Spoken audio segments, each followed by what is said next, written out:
So Danny Bianco, thank you so much, first of all, for sort of taking the lead on this and pulling everybody in tonight. And for those of you who hadn't talked to Danny or had a chance to meet her, she graduated just last year in 2019 in the honors program and is at Deloitte Consulting. And then Eric Zhang is at McKinsey, and he can talk a little bit about what he's doing now. It sounds crazy busy. Eric is 2018 grad, and he's at McKinsey. And Colin Thompson is at LEK Consulting, and another 2019 grad from LEK. And then Joe, who's currently a consultant at PwC, graduated with Amy, I think, right, in the honors program in 2019 as well. So thank you guys for being here. So we're going to start at the basic level, which I just wanted to have each of your panelists introduce yourself in terms of talking about like what your role is, like how you kind of got into consulting, what appealed to you about it, and then we'll just sort of, I've got some different questions we'll go through, but our goal is to try and just dumb down consulting as much as possible, because I think it always, I have so many students who come in and say, it sounds great, don't really know what it is. So as you guys probably went through that as well. So I'm going to just sort of pick in random here. Joe, do you want to start? Yeah, sure. So I work at PwC. I've worked there since October. I'm in their consumer markets, mergers and acquisitions group. So a lot of the main projects I've been doing have been buy-side deals for private equity firms. So meaning whether it's a strategic acquirement for a private equity firm, or if it's any other sort of acquisition, we'll do some of the due diligence behind the acquisition, forecasting if it's like a carve out of a business where we're taking a piece from a larger company and trying to bring it over, what the standalone costs will be, and building out that model so the buyer can get a holistic picture of what it would cost them to bring on the business, and then potential synergy tracking to see if they have some of the same IT capabilities, same HR capabilities as the acquisitionee looking to be acquired. The past few deals I've worked on have been in the aerospace and defense industry, the energy industry, and waste management. Oh, nice variety there. Mm-hmm. Great. Colin, how about you? Hey guys, my name's Colin. As Amy mentioned, I work at LEK. I'm an associate there. I started in October, so been there for about 6 months now. And I interned there as well, so if you have any questions specific to that, I can answer them. Danny was also an intern back in the day, so she can help me out there. And then in terms of types of projects, unlike something like PwC, I'm not in a specific sector. So when you come in, essentially everyone is a generalist. So I think about 50% of our cases are life sci based, which will be either in the life sci or healthcare sector. And then we also do kind of a quarter of our work in industrials and another quarter in consumer and retail practice. And so for the first 2 years, I think the majority of associates who come in kind of follow along that similar distribution, where half of what you'll be doing is life sci and healthcare based and half of it's not. And so for me, coming into the internship, I think that's something I was a little hesitant about. Never been a huge fan of really any of my science classes, nor was I very good at them. But they do a really good job of helping get up to speed on a lot of things. And it's a lot more, you don't need to have the technical science background, and you can still enjoy and learn a lot from those industries. And then kind of something that Eric mentioned earlier, I think COVID stuff that he's doing is probably a little cooler than the case I'm on right now, but there is a certain aspect with a lot of that life science and healthcare stuff where you feel like you're having an impact on something that is very forward-looking and hopefully helping out a lot of individuals. So I've definitely enjoyed it so far. Great, thank you. Eric, you want to go next? Yeah, so hey guys, Eric Zhang, 2018. I was CSOM and I was finance entrepreneurship. I think I had a philosophy minor. So I'm a BA, business analyst at McKinsey. We very much have sort of like generalist roles, and most folks that coming out of college are BAs. And it's like truly generalist in the sense that there's folks that sort of come in and are passionate about healthcare, so they try to do all of their work in healthcare.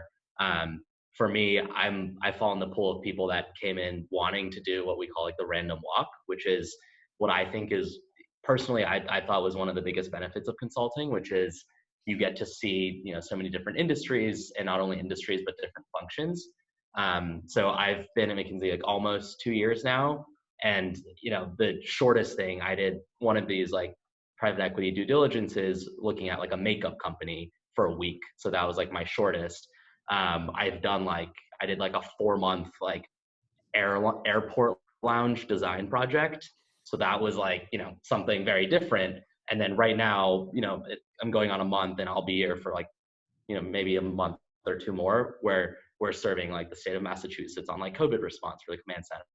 So there's just like a very big scope of different types of work that I think is really exciting to me about consulting. And at McKinsey, that you're definitely encouraged to sort of do this random walk if that's what's exciting for you. And there's folks that don't want that, and they want to go into one thing really quickly. So happy to talk about like how that works and how you figure out like what you work on. But yeah, I've really enjoyed it so far. So happy to be here. Thank you. How about you, Annie? Yeah, so as Amy mentioned, I work at Deloitte. I've been there since August. Very similar to Eric and Colin. Like it's super generalist model at Deloitte. So kind of similar to what Eric was saying, like you can go in, like have a passion and like pursue only that. Like you can pursue only life sciences or healthcare or whatever. But I pretty much chose consulting because I had no idea what I wanted to do. So it felt like a good way to like get a lot of exposure to a lot of different types of things, a lot of different industries. And so far it has been like, I've definitely had that opportunity. So I did my first few projects in hospitality, mostly because I really like the team. So I stuck around with them. I did some consumer like marketing work, like customer journey mapping. I did some marketing ops work in hospitality as well. And then currently I am on Deloitte's like internal client COVID response team. So I think that's a big part of our lives as consultants these days, is definitely working on the COVID response. Yeah, but just I think Amy's earlier question, like pretty much, like I said, got into consulting because I had no idea what else I wanted to do. And it felt like it was something that like I could get a ton of exposure. I got a lot of responsibility really quickly. And I could like be in a very fast-paced environment, which like were all things that I knew I wanted. And then on top of that, like work with people my age and like a really great community. Great. Why don't we talk a little bit about just the reality of, so I think, it's an interesting question. This is sort of like what somebody might ask me who's been out for a while, like, how does somebody who's coming out of college who knows nothing go into a field like consulting and get paid to tell people, what to do, so to speak. If we could just maybe talk a little bit about what the reality is. First of all, I think it'd be helpful to talk about how you found your way into it in terms of, did you intern? If not, what did you do before? In what did you do to make yourself a good candidate for consulting? Maybe that's probably more specific, and we can kind of drill down from there. I'll just go in reverse order now. I'll start with you, Danny. Yeah. So as Colin mentioned, I did my summer internship at LEK. I really enjoyed it there. I just knew that I wanted to do a little bit more like operational work. So that's why I hopped over to Deloitte. Like I said, like I enjoyed both firms a lot.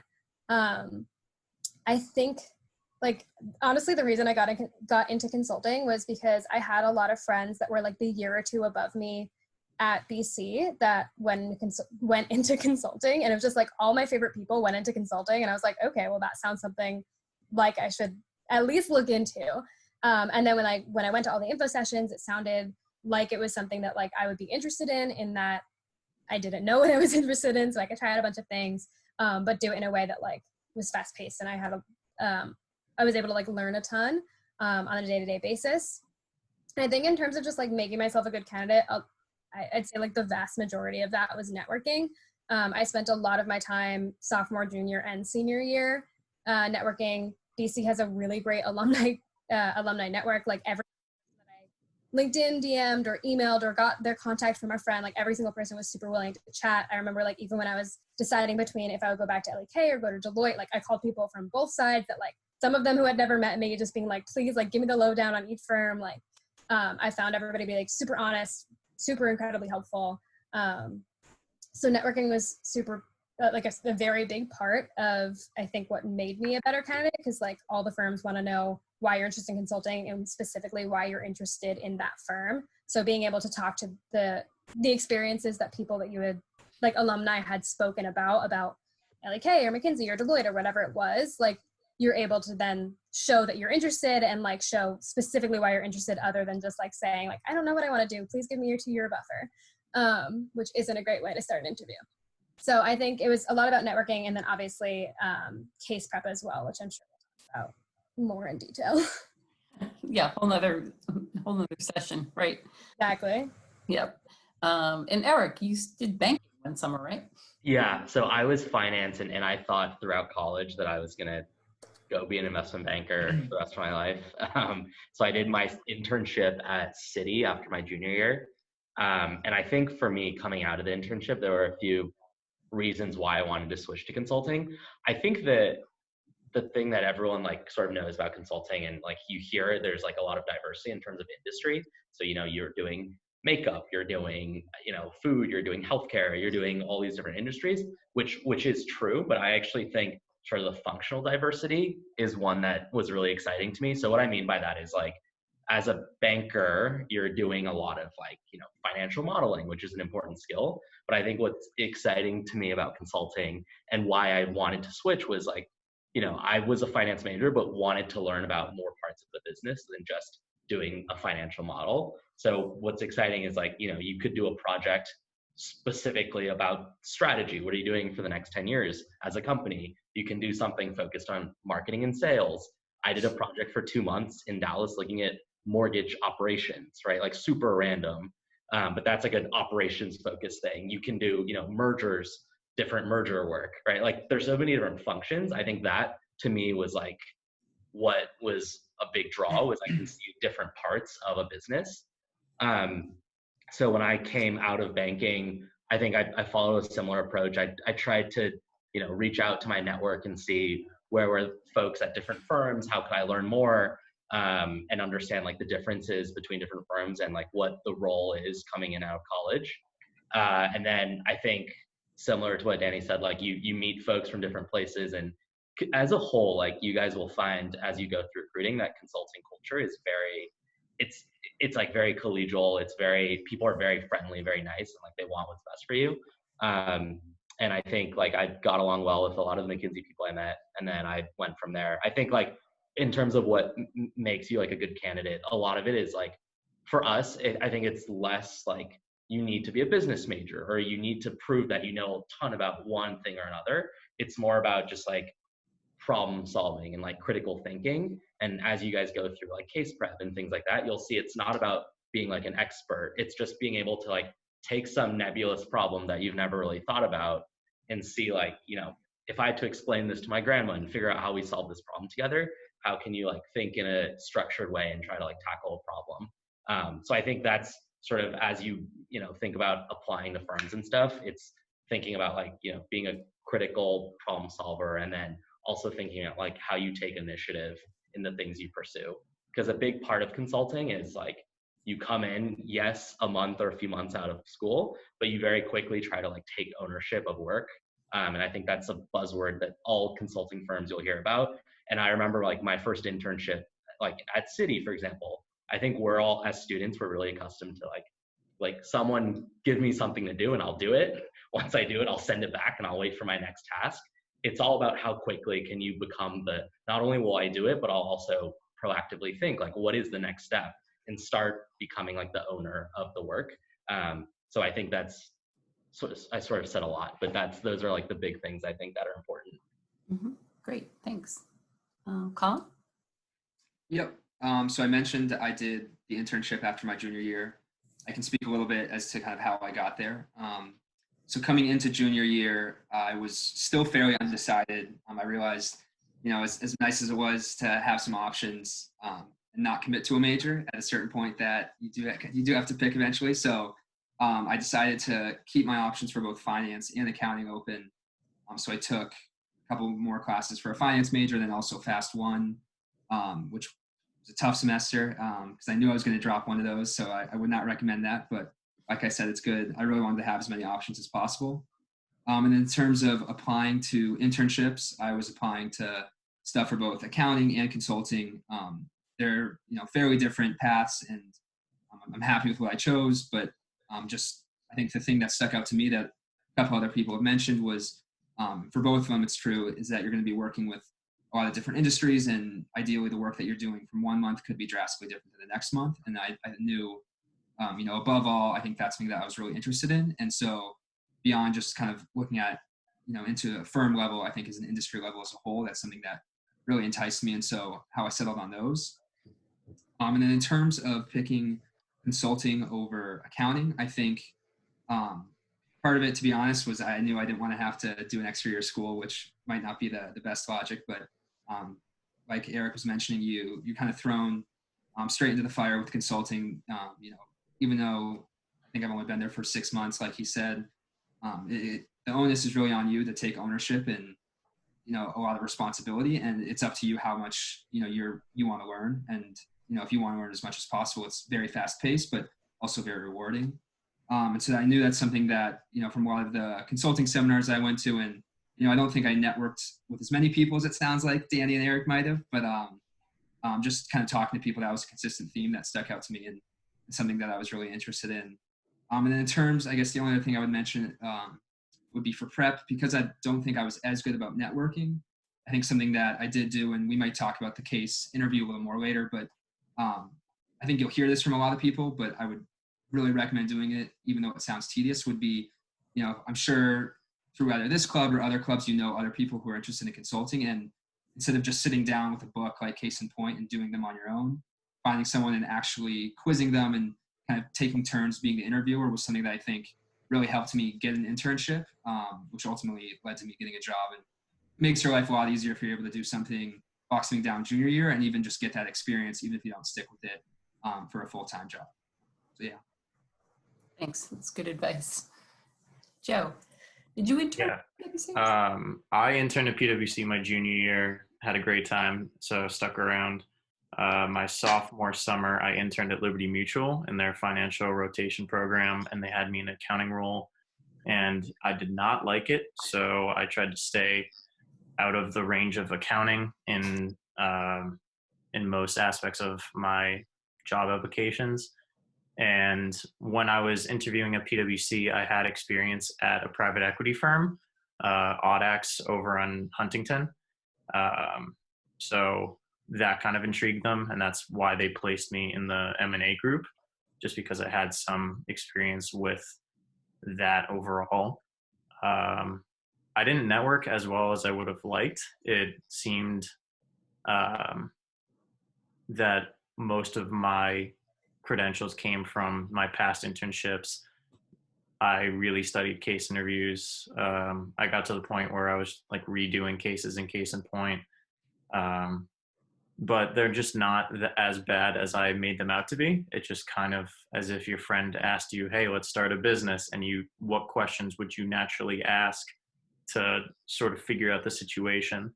You figure out who you're selling to, what you're selling, and why you're selling it. And then the natural questions sort of come out of it. That's how consulting firms want you to think in a broad sense. And same with problems. What are we solving? Why are we solving it? And how are we going to? Just that frame of thinking will really take you far in the interviews, and when you're even on the job, it will just show that you have a good way of thinking, a good way of planning, and if you can execute on that, even better. In terms of trying to just demystify consulting a little bit more, maybe each of you could talk a little bit about maybe your, when you first started in your role, that, you think about like when you say you're assigned to so you're on you're on a particular case that you're working on, like what is the structure of that? Like how are you supported? How many people you're working with? Like what are the expectations of you? What are some of the, in reality, how do you spend most of your time? I know that's kind of a loaded question, but just thinking about like what you didn't know when you were a sophomore about consulting that you think would be helpful to know now. Maybe I'll start with you, Eric. I'll just keep mixing it up here. Yeah. So sort of the high level for, at least for McKinsey, like how it works. Normally you're on a team. There's always like a manager that's called an EM, so the engagement manager. And then there's like, we say like EM plus a number. So it could be EM plus 1. It's just you and a manager. It could be EM plus, like I was on like an EM plus 5 once, but normally it'll be like EM plus 2, EM plus 3.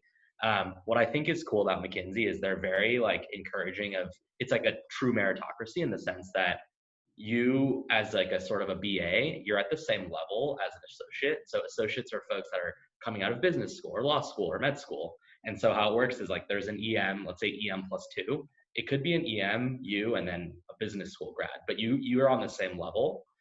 So from that perspective, sort of like the expectations are high, but it's also very much like empowering that they want you to be able to feel that, you know, you're working on the same level as an associate. And so for us now, there's sort of like a direct promotion. So if you're an EM or if you're a BA for 2 or 3 years, you're doing really well and you really like it, you just go straight to EM. So it is sometimes strange. You'll see like a 24-year-old managing like a 10-year Navy SEAL vet who came out of business school that's like 37. But there is definitely like, I think in consulting, you'll find across all firms, like it's not really, like age is not the important number. It's like experience at the consulting firm that matters more. So I think you come in, and obviously when you come in, there's a ton of support. You're like, even if you just send an email, right, everyone's like cheering for you because it's like, it's hard, right, when you're starting. And I think a lot of folks, including myself, you struggle a lot in the first like 6 months to a year because there's so many things happening. You're trying to learn a ton at once. But once you start to hit your groove, I would say, around a year, you start to really understand, the expectations of you, where, what are your strengths, what are your weaknesses, where can you really help out, and how do you like start taking more ownership. I think if I could tell my sophomore self or like a younger self that like doesn't know much about consulting, like basically what we do is you take a ton of information. It could be quantitative, it could be like data sets, it could be qualitative through interviews. You could be interviewing clients themselves. You could be interviewing like internal like McKinsey partners, let's say around the world that are experts on a subject. You could be interviewing like external random people that know a ton about something. So you're basically taking all this input. You're trying to think like, what is all this input that I'm gathering telling me? What is the, what is the answer that I'm crafting? And then you basically package that together and then synthesize it and present it to the client. Like that's what your day is, more or less. And it sometimes there's a lot of interviews, sometimes you're living in Excel all day, sometimes it's a lot of PowerPoint where you're making pages, but it's always some combination of that. And you're a lot of clients, a lot of like team internal stuff, but that is the 90-second version of like what you're actually doing every day. So I think it's fun. I know we haven't really talked about travel. So for us, we travel a lot. So normally like in a non-COVID world, I wake up, Monday morning and then I fly to wherever my client is at the time. You do that like Monday, Tuesday, Wednesday, Thursday, and then Thursday night you fly back to your base. So I'm in Boston. So on Friday, you're in the Boston office and everyone comes in from like, they've been all traveling and you like get together with your office on Friday. So that's the sort of the normal model. And yeah. Glad you brought in the travel. Yeah. Okay. Danny, you want to go next? Yeah. You've only had a little bit. Sorry? I said you haven't been at it that long, so have you hit your stride yet? Yeah, honestly, I think I'm getting there. And it happened a lot quicker than I thought it would. And I think that is much to the credit of the team that I had at my first project. Now the team is also great, but like I really grew up with my first team for the first like 6 months I was at the firm. And I just got super lucky that like literally every single person around me wanted to help me every second of the day.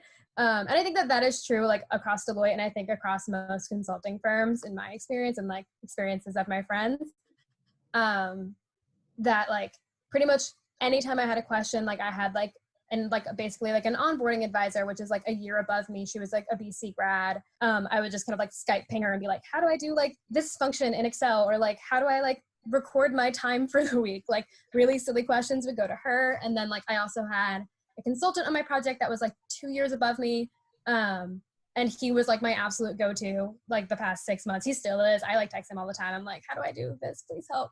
And honestly, even like my like upper management, I've had like in both projects and like in like across the 2 accounts that I've been on, I've had really, really great upper management that like at team dinners or at like virtual happy hours, people are like encouraging us to ask questions. Like I walked into the hospitality industry being like, oh, I know this. Like I go to hotels, like how hard can it be? And then I sat down and I was like, oh, I don't know any of the acronyms. I did not know that hotels were franchised. Like, I don't know how any of this works.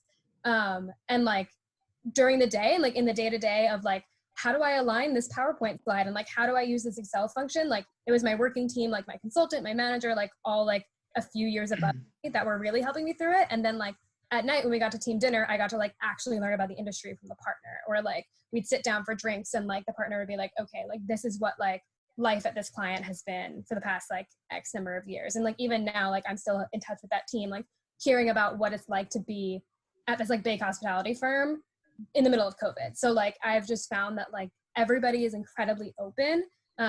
They kind of force you into asking questions, even if you don't want to, which was nice for me because I'm like super shy about that stuff. So I'm glad that like my partner would force me into it at dinner. But I think it's something like a lot of me and my friends have struggled with. Like you definitely like get a little bit of imposter syndrome in the beginning. But like everybody that like is really there to support you. And like, I think if you ask enough questions, like you'll get through it. And like, for the most part, you're doing a great job. Like, I think every time that I thought like, this is not good, I didn't finish this. Like, I remember like there was one time I got a client call and my teammate had to drop and we had like this deadline and I was like late to the deadline. It was this whole thing. I thought I was going to like absolutely blow up. And then my like manager was like, oh no, like that was an impossible ask. Like you, like the client should have asked you to do that. Like, I think for the most part, like every time like I've gotten super like stressed over something, like it's turned out really fine. And like when it doesn't, like that's when you like do the classic, like, I'm going to take that back to my manager. Thank you for your input. And like, they'll be there to back you up. On that point, Danny, with you talked about like all of you are going to be, you know, a variety of different assignments. So, you know, I assume that there's always a lot of busy work, right? If you're interviewing people and you're doing a lot of spreadsheets and everything else. When do you find the time to learn about the industry that you're assigned to? Like, do you get any? Is that reading on the airplane? I think a ton of it. Yeah, no, I think a ton of it is honestly through osmosis. Like you're just like reading things all day, or like you're sitting in conversations all day. I know at LAK in particular, like when we were sitting in interviews with like experts all day, like I just learned a ton by like literally sitting there taking notes. And now at Deloitte, a lot of it was just like you sit in client conversations, or like you're like reading their PowerPoints and like transferring them to like whatever your analysis is. So you're like kind of picking up the terminology as you go. And then for those like bigger questions, like I had to sit down with my partner Ramya like 3 separate times to be like, how does a franchising model work? I don't understand it. Like, please help. And like, she's super open to do that. She's like literally a partner. She like has worked at this firm for like a million years. She basically runs the hospitality firm that I was at. And like she's like so like excited to sit down with you. Like we did it like a lot at like team dinners, or like just like at the hotel and car rides. So I think those bigger questions like happen more outside of client site, but like you'd be shocked how much you just pick up like literally making PowerPoints all day. And do you feel like when you're in front of a client and you have no idea about the industry that they work in, you just like fake it till you make it kind of thing? Oh yeah. And like for the most part, like by the time you're in front of clients, like you've been like either your teammates will be there if they don't think that you're ready for it. So like I didn't start doing my own client interviews until like I had done like 5 or 6 with my like manager in the room. So like they're always kind of there to back you up. And then like by the time you're like doing it yourself, like you already know at least like the subject matter that you're talking about. Like I know that was huge for me at LAK, like because like we focus so heavily on interviews. Like by the end of the internship, we all wanted to like be at a place where we could do the interviews ourselves. Like that was the skill we were gaining.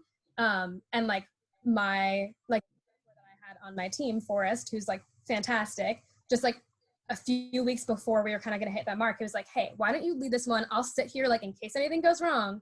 Like I can always jump in, but like try leading it. And we did that a few times, and then I just would lead it on my own without him. So I think it's really like, it's still a mentorship. It's still like a learning process, and everybody understands that. Mhm. And Amy, I want to jump in and like add on that point, Annie. I think like it sounds really scary to like be put in front of like senior clients about something you don't know anything about, but that's part of like it's literally like you learn like trial through fire. Like over time, it becomes a skill that's like second nature of like you get in and quickly realize like you'll never become an expert in what's going on, but you begin to like discern quickly, okay, what matters to who, what is super important, what are details and acronyms, like it doesn't really matter if I know or not. And like it becomes a muscle that's like very like quick, and you're like, okay, I can get dropped in this huge dumpster fire and figure out pretty quickly like how do I like what are the things that are actually really important to learn and know so that I can solve the problem. And I think that's also, you know, why a few years down the line in your consulting career, a lot of folks will be trying to hire you for, you know, your exit opportunities. It's because you're like trained to be this like ninja warrior where you like learn what matters and then, you know, try to figure out a problem and how to solve it without ever knowing the full scope of it, because you never will become an expert in every little thing. But it gets easier as you go through it. Okay. Colin, do you want to add anything to that? Let's talk a little Yeah, bit definitely. Yeah. So as Danny mentioned, LEK, a huge part of any case is the interview campaign. And as kind of the incoming associate, that's your primary job and I can talk a little bit later about kind of how you go through the ranks and the different responsibilities. But on a day-to-day basis, I'll interview, if it's the start of a case, anywhere from like 1 to 4 people in a day. And so it is very interesting. I will say when you're doing like 40 interviews for a case, at a certain point, you kind of become an expert and you don't need to hear the same thing over and over, but it's part of the job. And so, yeah, I mean, I truly do think you, at the minimum, become an expert. We were joking, one of my other cases was a very niche packaging case. And it was, you know, we were working with a couple other LK offices, and we were joking that one of the other associates, who was the only person out and working the case from, he's in the Sao Paulo office in Brazil, was probably the most knowledgeable person for our specific industry in Brazil. So like if we had any questions, we don't really need to go with any experts because he's just going to know everything. This is something that we've spent 3 weeks on, and we've interviewed 50 experts from around the world. And there's some pride that comes with knowing that, you know, in such a short amount of time, you've been able to get up to speed. And you notice that when you're presenting the information to the client, who should truly be the expert, and when they're impressed with the knowledge that you've learned, I think that's something that kind of makes all the hours that you put in. It's a very gratifying feeling to know that you've, you know, packaged a final product that's helpful for them. And I know some other things that I think people have touched on. I just thought I would mention. One would be kind of the overall kind of team structure. I just want to mention for us, it's a little more regimented than I think it is at what Eric was talking about. Is you like I think there's generally about 4 people below the manager. You know, you have a lot of people who are willing to help you. I think a big thing about that is having the confidence to ask them. The first couple months, you're always scared to look stupid and kind of ask them a very obvious question. Then you realize when you start to get people on your teams who are below you and ask you questions, how good that feels. And then you kind of pass that along and gain confidence. And at the end of the day, it saves a lot of time. And so then, yeah, in terms of kind of overall team structure, you know, your first year, a lot of it is running the interview campaign. And even though you're doing that on your own or with one other person, there's still a lot of collaboration with other team members. You want to make sure you're asking the right questions, and those questions evolve a lot. And so, you know, maybe you'll sit down with someone who's running the model on Excel and for 30 minutes and say, oh, here's some inputs we have right now. Here's what we're missing. And you want to figure out, you know, what's missing and, you know, as the case and the questions that the client are asking change.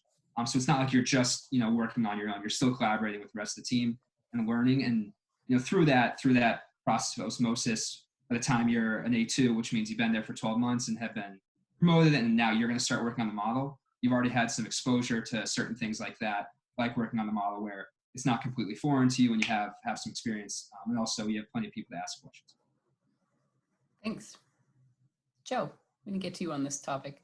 Yeah, our structure, it really depends how many people are on the project, but usually there will be a chain of command from the first years to senior associates, managers, directors, partners, and you sort of report your way up. The way that it was put to me the easiest is I'm there to make the senior's life easier. The senior's there to make the manager's life easier. He's there to make the director's life easier, and so on. And as a first or second year, you can't really anticipate what's next. But as you get more reps under your belt, as you see more deals, as you see more projects, you can start to anticipate what's next. And that is when they feel that you're ready to become a senior, and you can start to give assignments to someone below you because you know what's coming next, and you can get in the environment quicker and understand what's going on more easily. And I think just as you stay there more, like as we've been saying, learning by osmosis is just having reps under your belt. You know, you're never going to become an expert or perfect at your first at bat. You're going to strike out a couple times. You're going to make a few mistakes, but it's those mistakes, it's those, you know, continuing to go up and put your hand at it. That's where you get better. And that's where you gain these skills that, you know, just kind of stick in to your brain, sort of second nature. You just start to learn what they're looking for, what you should be doing, and sort of the information behind it. And a lot of people going in consulting don't have business backgrounds. So a lot of questions are fair game. Like, some people don't know how a balance sheet works. Some people don't know how a statement of cash flows works, or how it all feeds into the income statement. So just take advantage of those first 2 years when you're at whatever consulting firm you think you might go into. Pretty much every question is fair game. No one's going to think you're making a dumb question. Just, you know, ask and figure out. And even if it's something, what does this acronym mean? Usually it's a fair game question. Okay. So on the topic of, and I'll just like let whoever wants to answer, you guys can chime in instead of being sequential with this, because you may or may not have a response to this, but, you know, let's talk about like what type of personality is a good fit for consulting. I'm also going to ask you what type of people should avoid consulting, you know, sort of like that. If this is you, or if you like this, you will not like consulting. And you can go in any direction you want, but whether you want to start with who should do consulting, who shouldn't. But that probably is a good thing to start thinking about too. It's sophomore year for a lot of these guys. Anyone of you guys want to start with that? I'll just say super quick on this one. Yeah. I think like as sophomores, obviously it's like so early. I didn't know what consulting was till senior year. I would, if you guys Google like a consulting case, or like have materials of like what are like cases in the interviews, if you just like flip through one of these cases and think to yourself, wow, like I do not care if I opened an ice cream store and I had declining revenues, how would I make more money in my ice cream store? Like if that is like not interesting and you don't really care at all about figuring it out, like probably consulting's not a good, like you wouldn't enjoy it that much. It's a lot about like thinking about like an interesting business problem and how to like approach it and solve it. So I would say like actually the cases are a good barometer to see if it's something that's interesting to you or not. And if I think if you find like studying for cases and like doing a case really, really painful, and not because it's like kind of awkward at first when you're doing it with a friend, but solely like thinking about it is like killing you, then it's probably not, like you probably shouldn't do it. But I think that's a good test.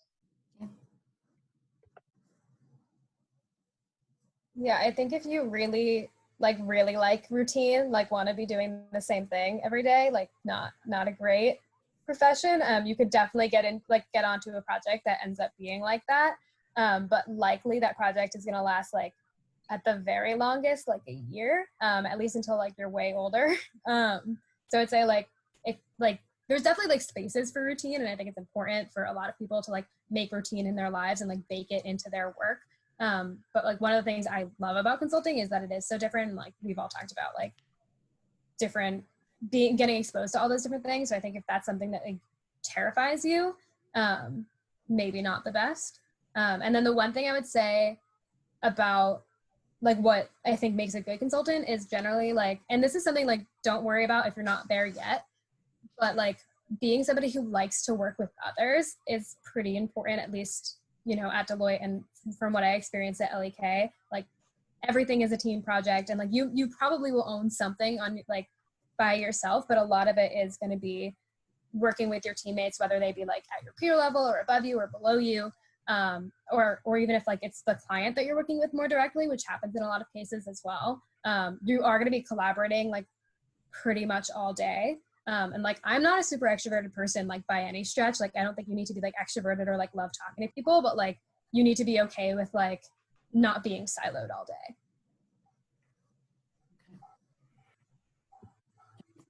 Anything to add to that, either of you guys? Yeah, I guess I would agree wholeheartedly with both of those. Just to kind of pair it off of that.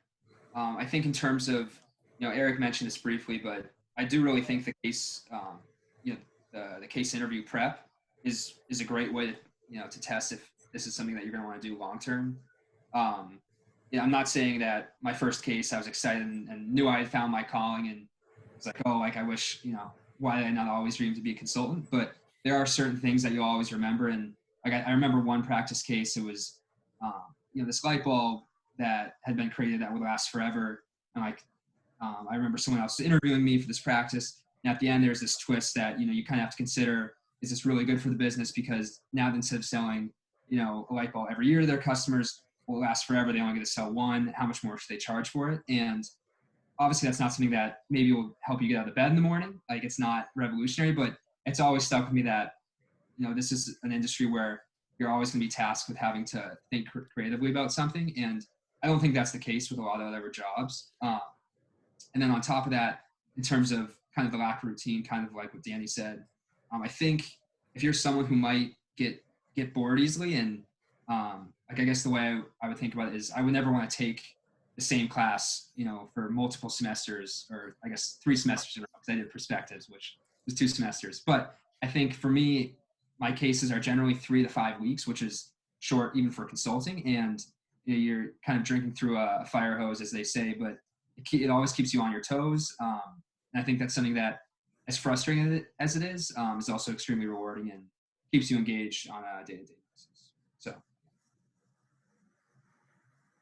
What about, I guess it sounds like most of you have to be pretty uncomfortable with not knowing stuff would be, you know, sort of uneasy at work is probably pretty normal, especially when you're on a new case, new project. Yep. Yeah, I think that's a great point. And I think there's 2 parts to it. One is kind of getting comfortable with, you know, first you come in and I felt like I was always behind because I didn't know certain things. As you slowly realize that the people that you're working with are all the times in the same boat, even if they've been with the firm for another year or even 2 years, they probably haven't done a case in the exact same sector. And so I really think the skill that I've learned in the last 6 months, and I think hopefully will continue to grow, is honestly just being able to be confident and speak about something that, even though you've only read maybe a 50-page PowerPoint, or, you know, have only done a couple interviews, you can convey that information to your teams that they can effectively convey that back to the client. So I think that's a huge component as well. And I think building off that, like, there's always an element of like, you're not going to know, but you draw on like all these big consulting firms. There's so much institutional knowledge that is like you're tasked to draw on. And it's like bringing, how do you, you know, for me at McKinsey, like, how do I bring all of McKinsey's like best thought on every single client? And that's true whatever firm you're at. I'll just give an example. Like, for the COVID response right now, I think we have like 100 teams worldwide, like serving states and like cities. So for example, like when I joined the Massachusetts team, there's a Slack that's like worldwide COVID response. And it's like, you'll see like people in New York, they're like, because we're doing a ton in New York. So it's like, hey, like Cuomo's asking about this. And then there's a partner in Chicago that's like, the mayor of Chicago just asked about this. And like, this is the analysis we did here. Like, let's connect and talk through how we can bring that thinking to Cuomo. How do we bring that to Massachusetts or California? Like, there's a lot of like, every consulting firm is so much more than a team of 4 people tackling a huge problem by themselves. It's all about how can you leverage, like, it's like a library of wealth of knowledge and experience and smart people to like bring in the right people to help you on the right topics. So you never fully like are alone. That's a skill that you also learn of like, how do you use all the resources at your disposal? What about the travel? I mean, obviously not now, but you know, I often hear a lot of times students that I love to travel, and I'm like, would you want to travel Sunday to Thursday? Like, what's that like? Like, you know, how does that feel having to do that? It's definitely interesting. I honestly like, wasn't sure that I wanted to travel. It was like one of the main reasons I almost, like I was really like back and forth between LAK and Deloitte. Full disclosure, like I went abroad. I thought I was like this big traveler. Like I've loved traveling like all the way through college, went abroad, and I hated it. Like I hated it more than anything in the world. I like had this identity crisis over it. Like it was terrible. And then I was like, how am I going to commit to a job where I have to do that all the time? That sounds like the worst. But for some reason did it anyway. And I actually like ended up really enjoying traveling. Like I like it so much now. Like I miss the fact that I'm not traveling right now. I think it's like one of those things that, I mean, the big difference for me between like abroad and now is like you just get into a routine when you're traveling for a project. Like my first one was like 2 months, and then my second one was like 4 months, and they were at the same headquarters. So I like got to basically live in DC for 6 months, 4 days a week. I like got to see all my friends that had moved down there. I got very used to the commute. I also had a very easy commute, like an only like hour-long flight. I think it's definitely very different. It's definitely an adjustment, but like honestly, like you're not really missing out on that much during the week. Like I feel like my friends aren't hanging out on a Tuesday night after work anyway.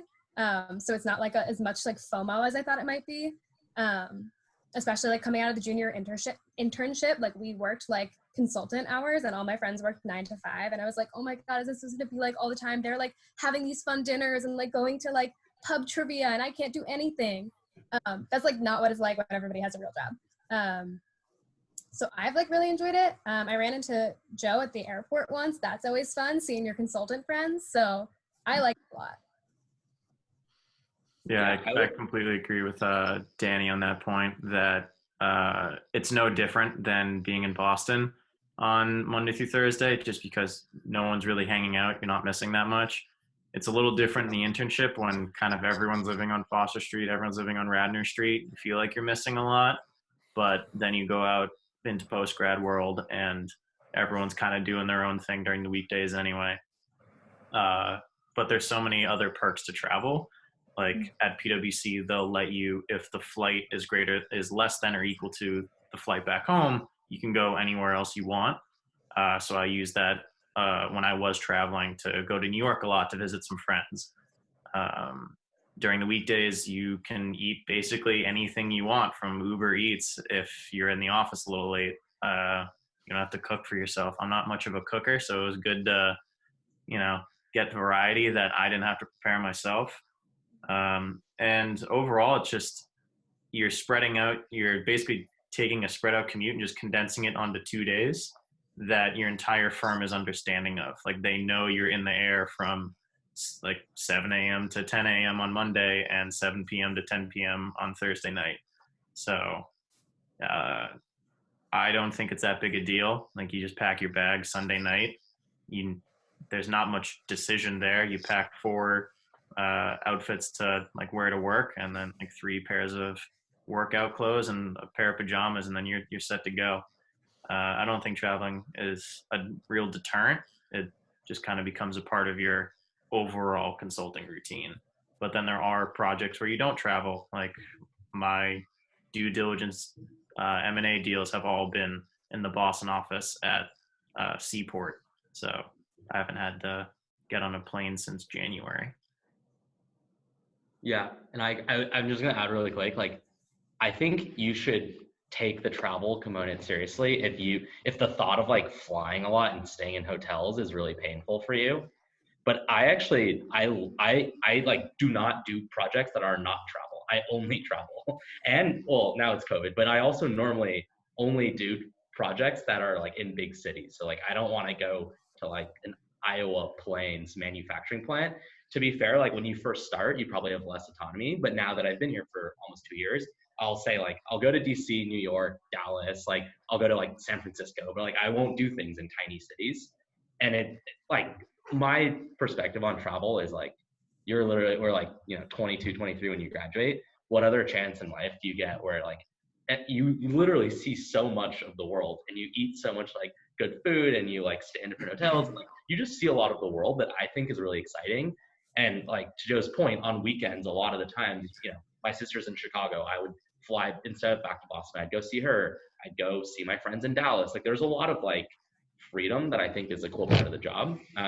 But it does like wear on you, early mornings sometimes. But if you like hate airports, then you probably should do it. But otherwise, I actually think it's like a huge part for me. Like I really love the travel.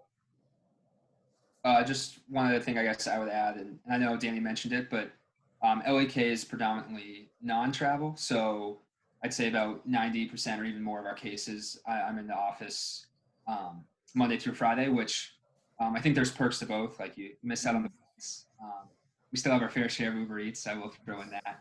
But yeah, I think for me, I not to say that I don't like traveling. I've done my fair share, but I do really like being with kind of the entire office Monday through Friday.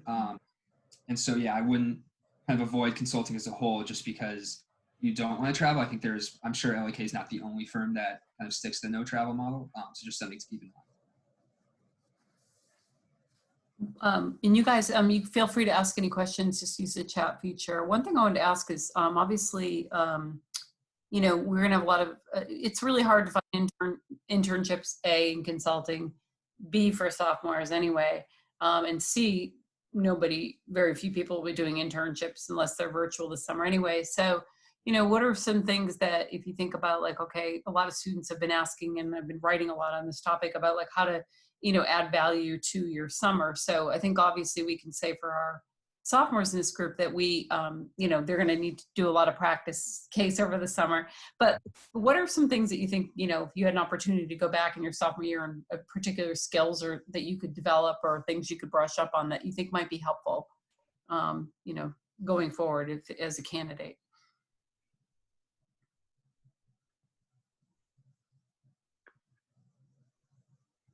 My sophomore, so like the summer after my sophomore year, had like 6 different part-time jobs, none of which were like a lot of hours. So don't like think that that's impressive or anything. I like worked at a startup and like got like the Eagle fellowship thing to get a stipend. And then I was like working on campus a ton and I like absolutely loved it. I had like so much free time. It was pretty much insane. But like I got like exposure to a lot of different things, but nothing that was really relevant to consulting like at all. So I wouldn't worry too much about like like this upcoming summer. Obviously it does help like in cases like Joe's, like he was able to like leverage his other experiences for getting a job in consulting. So like there are definitely like ways in which it can benefit you. But I honestly think that I like worked at this startup. I like kind of did nothing. It was very like minimal work. And then I spun it really well in interviews. And like, that was just something that I worked through like with people like at the Career Center and like in like Fulton 315, I was like, hey, this is what I did all summer. Like, how do I make it sound good? And then it worked out. So I think like, don't worry about this summer. Like that's like, if you get something that like you're interested in and gets you experience, that's awesome. But like, if you don't, like you can always spin it. So I wouldn't worry too much. The one thing I would say, like, I wish I had spent more time on, and this is a personal thing, like I haven't needed it in projects, but I wish I like gained more technical skills. Like I like did business analytics in school and I wish that I had like followed up on doing more Excel modeling, doing R, doing Python, like any of that. Like I just felt like I've lost the skills since I left BC and I wish that like I had kept that up on my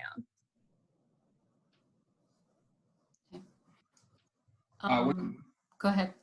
Yeah, just one thing I would say is when you do come in to junior year for consulting particularly, like things pick up really quick. And I think it is probably one of the harder industries to get an internship in. I think the pros is that if you do get an internship, I think it's a little easier to get a return offer, which from what I've heard is flipped with investment banking. And so, yeah, I think realistically it's the summer, like I would recommend, because I didn't do this, to take the summer to start doing the case prep and start doing things along those lines. Make sure your resume is good, making sure you have like 3 things that kind of define your story and that you can say in an interview. Now I do say that with the caveat that I know if I was a sophomore listening to this, I probably wouldn't have done that. But I think it's really helpful. And I just remember my first semester, my junior year, probably being easily my most stressful semester. And so I think doing anything you can to get ahead of that, especially if you're not sure about consulting, so you're going to be applying to other internships as well, trying to do as much in the summer when you're not, responsible for maybe having an internship. There's no better time to do it. So. Thanks. One of the questions is about sort of the differences with consulting and investment banking. So Eric, you've done a little bit of, you've done both. So, but the question is in terms of like, just like, recommendations for ways to learn about different consulting firms without information sessions for the time being. And, oh, sorry, I'm just skipped on to Jack. Never mind, let me read this again, guys. Yeah, no, I see it. You see it? Yeah, okay. So yeah, Carter, it's a good question.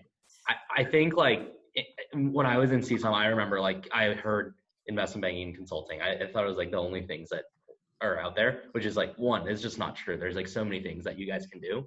I would say that yes, the work itself is different in terms of like what you're learning. I think the skills that you learn are very different. You probably get less like deep technical, like financially modeling skills, but you get a lot more of like a breadth of skills. Like you get a lot more like, how do you manage different clients? How do you have different stakeholders? How do you like present and like basically, be an expert in something when you're like 23 years old. There's like different skills you learn. I think for me, the big difference is like culture. It is like culturally consulting firms are like very, very welcoming of their people.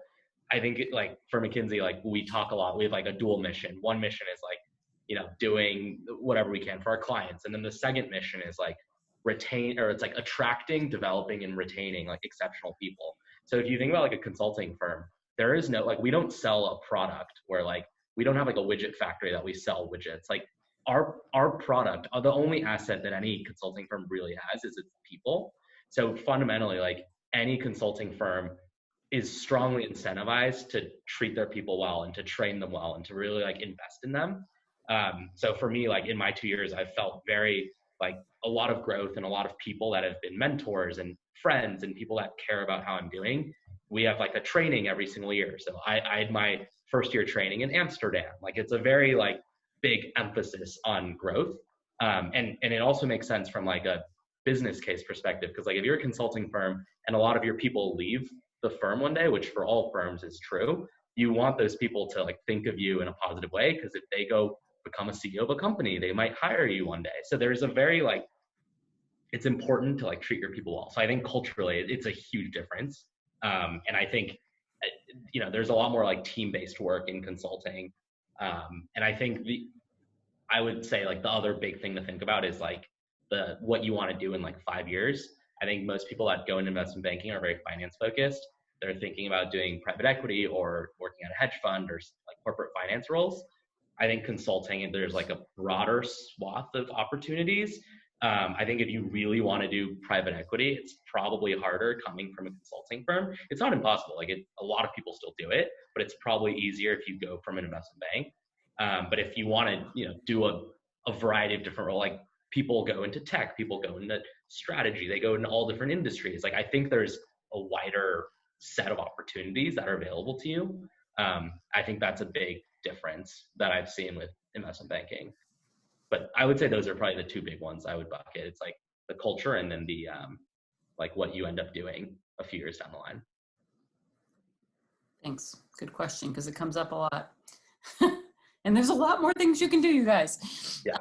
The next question, I was wondering if you guys had any recommendations for ways to learn more about different consulting firms without information sessions. And I'll just throw this in, this is questions from Jack, but we are, in fact, you guys will be on the hook again. I think Danny, you might have been on this conversation, but Ryan, we had talked about this is where this particular session is going to be recorded and put out there, but we're putting together a series of like smaller videotapes. There's, we've got a couple of our students who've already done like walk through a case, but we're going to actually do like by firm. So you can click on like FTI and learn specifically about, okay, this is like what corporate restructuring consulting is. And you'll like, well, maybe you don't know this yet, Colin or Joe, but you'll probably get pegged to do this again, but we'll have you do like a quick, like probably like a 7 or an 8 minute synopsis of what your firm is like so that people will know the difference. Because I think there is a lot, there are some pretty vast differences across the different types of firms. So I'm throwing that in there because that's sort of more to come on that.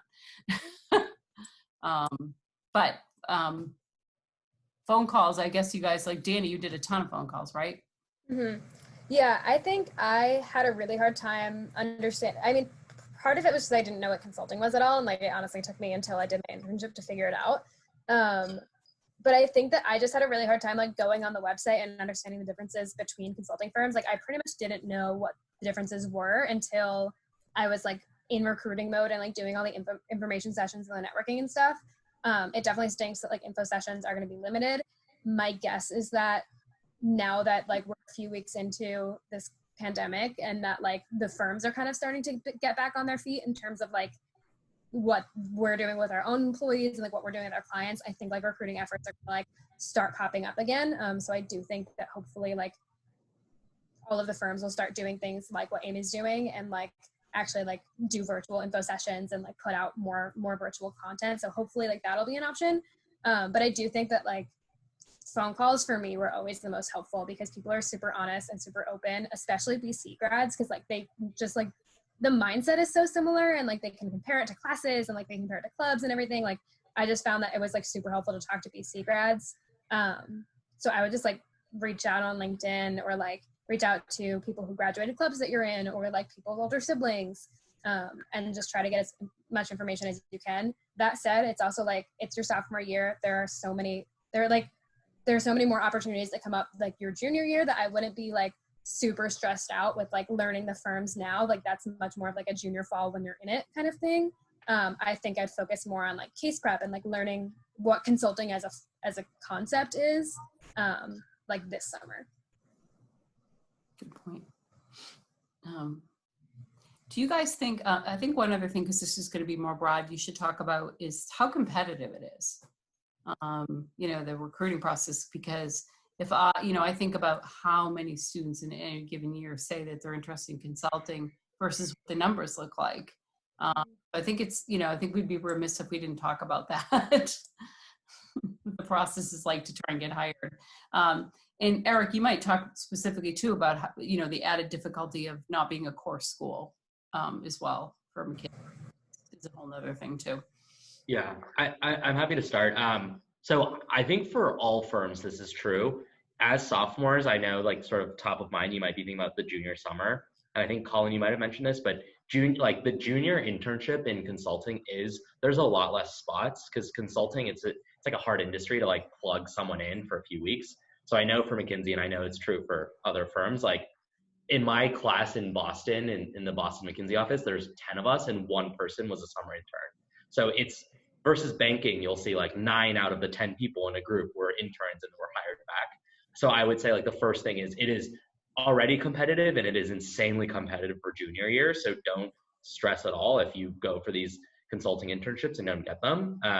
I think a ton of hiring is done full time when you're a senior. So that's the first thing. The second thing I know like Amy mentioned it. So I've been like crusading to try to get BC more on the map for McKinsey. It is hard. Like there is a core set of schools and recruiting is this black box that I go to war with them every day. With that being said, like there is obviously like a lot of people applied and like we're trying to hire more. In my year in 2018, there were 3 people that were hired as BAs. Last like 2019, I don't think there were any. But this past year, there's a senior right now who was hired for the Boston office and a few folks had interviews. So it is hard, but there's like definitely it's been done. I am by no means like I didn't have the craziest GPA or like I have not done anything crazy. It's like, you sort of put your best foot forward and you go through the process. I would say like approach recruiting as a very much like one step at a time. I think, if I right now as a sophomore was like, I'm going to get an offer at XYZ firm in 2 years, it sounds like it's this crazy insurmountable, like climbing Mount Everest. But if you just break it down to like, okay, how do I position myself to get an interview? Like, here are the steps. You need to do your networking. You need to make sure your resume is in good shape. What are the things that go into that? Once you get an interview, it's like, okay, how do I make sure I'm prepped in my cases and my behaviorals? Like, it's all sort of one step at a time. And if you break it down that way, it's much more like easy to digest and see that it's very possible. But I would, yeah, like to Amy's point, like for McKinsey, it is like a weird non-target thing. So it's a harder, like there's just not a lot of spots for non-targets, but I would, encourage you guys obviously to like learn more about us. And I try to come on campus every year. So hopefully like we come on campus, hopefully I get to like meet you guys in person, and go from there. There's a lot of BC alum at McKinsey, but they were almost all folks that graduated, worked somewhere, went to business school, and then came to McKinsey. So there's less undergrads, but there is a sort of a group here that's trying to build it out. So hopefully you'll see more of us. Great, thanks. Joe, you want to talk a little bit about what it involved for you? Yeah, it is very competitive. The goal of the junior internship is to bring everyone back because they spend all this energy to bring in who they thought was the best. So they want to keep everyone around. So with that knowledge, they really only pick a few because they also do hire full-time out of college as well. So it's not like if you miss the boat your junior summer, it's gone. Like you can still apply in the post-grad population and still get it, but it's much easier to go from the junior year internship into a full-time offer just because they have that essentially 7-week-long, 8-week-long interview of you with performance metrics, with reviews from the people who were collecting deliverables from you. It makes it a lot easier to judge a candidate from that. But to that being said, it's not over if you miss it. I remember I applied to maybe like 15 or 16 places, and I think only about a third of them offered me even a first round interview, because they're just getting so many good candidates that it's kind of like picking a name out of a hat. So don't feel discouraged if you're not getting picked for every first round interview. Sometimes it's just luck of the draw, because if you have a good GPA, if you're at a good school like BC, there's a lot of people like that. So don't take it personally, but just know that when you get to the interview, nail it, like make yourself stand out. Whether you have some club that you've done, whether you've done volunteering that has been really good to you, or just anything else that can sort of give you a whole picture of yourself, that really helps. In my PwC interview, I talked about, I wrote for the New England Classic, the satire paper on campus, and I just talked about John Mulaney for 5 minutes with my interviewer because he saw that I wrote satire, and he's like, oh, you must like comedy. And we got talking about that. And now here I am. So if you can find things that will let an interviewer see a whole picture of you, that'll really go a long way.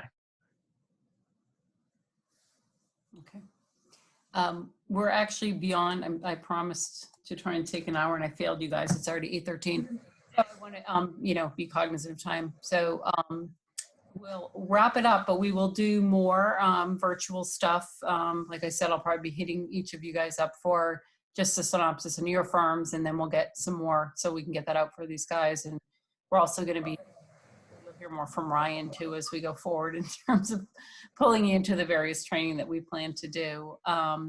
But thank you so much to all of you guys for taking the time out. And Eric, I'm sure Charlie Baker's just waiting for you to get back from, the conference room, right? Amy, I will tell you, this role, like I got this job, like this task became mine last week, and it's kind of fun, but we have a governor meeting every day at 4:30, and I'm like, every day I spend all day preparing the document. So like, it literally is I'm like very close now to meeting him one day, but it is, he's a good guy. Guys, stay home. Massachusetts is working hard. It's a struggle, but thanks for having us, Amy. Great. And everyone for joining. I hope you guys are all doing well at home. Great. Thank you, everybody. And we'll be in touch. Thanks. Awesome. Thanks, guys. Thanks, Good luck, Amy. everyone. See you guys. Bye. Thank you. Bye.